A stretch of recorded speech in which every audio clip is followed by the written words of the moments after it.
welcome back to Global LGBTI Politics. As those of you who've been watching these videos for a while are aware, the main purpose of doing them is an opportunity for me to comment upon and do some analysis of events and news stories around the world that impact upon LGBTI equality. So if you'll excuse a slight exception this week, I'd like to take a look back at the UK situation. It won't be every time, but at least this one I'd like to speak about it. In June of this year, 52% of the British public voted in a referendum to leave the European Union. A decision, as you might imagine, I wasn't particularly happy with. The Leave campaign used fears around immigration and worries of hundreds of thousands of Turkish people joining the EU and moving to the UK. They talked about a loss of sovereignty, and there was a definite feel of the fact that globalisation isn't working for the person on the street, and it's actually based purely for elites that really carried the way with the vote. I won't go too much into the detail of it, but to just give you a kind of context of where we are in the UK. You won't be surprised to hear that as a result of the kind of racist and intolerant rhetoric that was going on during the campaign, since the referendum's taken place, there's been a lot of news stories and a lot of anecdotal evidence on Facebook of a real spike in the amount of kind of racist attacks in the UK, particularly towards Eastern European, say Polish people.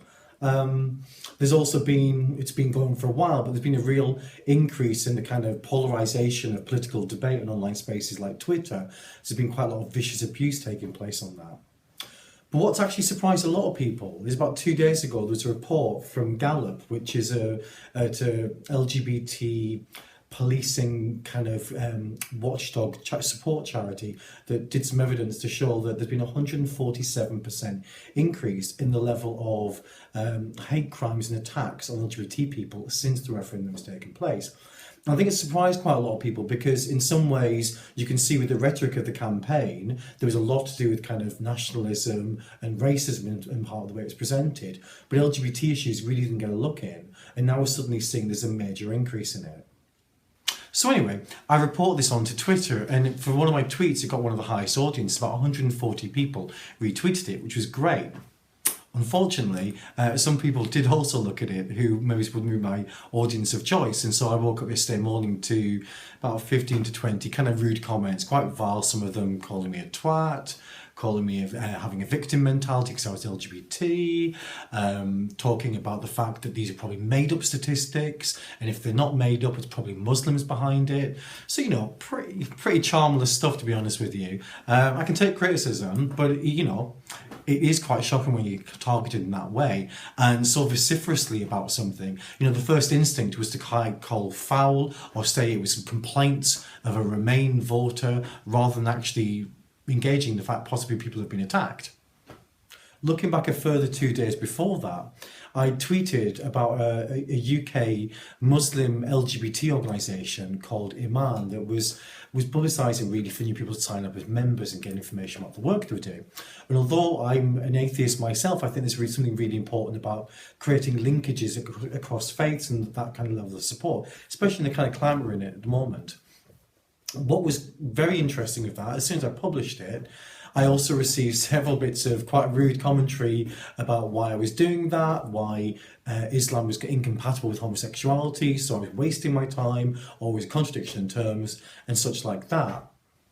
As you can probably pick up from this week's video, it's taken me a little while to actually produce a video on this topic because I was so angry and kind of scared, really, because I'm getting a sense that we're marching on towards something I don't like the look of. I think it's not too much of an exaggeration to think of the parallels of the 1930s coming out of a great kind of recession and the worries that people are feeling disconnected from elites who don't speak to them, the scapegoating of minorities and small groups. It just sounds rather too familiar. So I'm kind of feeling we really need to start, I work internationally on LGBT rights. I really do think there's time to start looking, as well as the work we're doing externally, and actually see there's parallels across country, but also to start looking at the fabric of societies at home as well, and kind of making those linkages between different minorities or minorities within minorities. I really feel we need to pull together at this time to strengthen the fabric of communities that we've got to ensure that if these kind of divisive nationalist politics do take root, we can kind of pull those weeds out fairly quickly, to be honest with you. You may have noticed I've not necessarily been at my perkiest today on the video. I have been a little bit frustrated this week about the stuff that I've been hearing and listening to. So next time I'll make sure we do something a little bit more upbeat, a little bit more positive. In the meantime, if you're interested, please feel free to subscribe to the channel. Or if you'd rather do it through Facebook, there's a Facebook group for global LGBTI politics. Please sign up and encourage your friends to do so too. And I'll see you next week. Bye.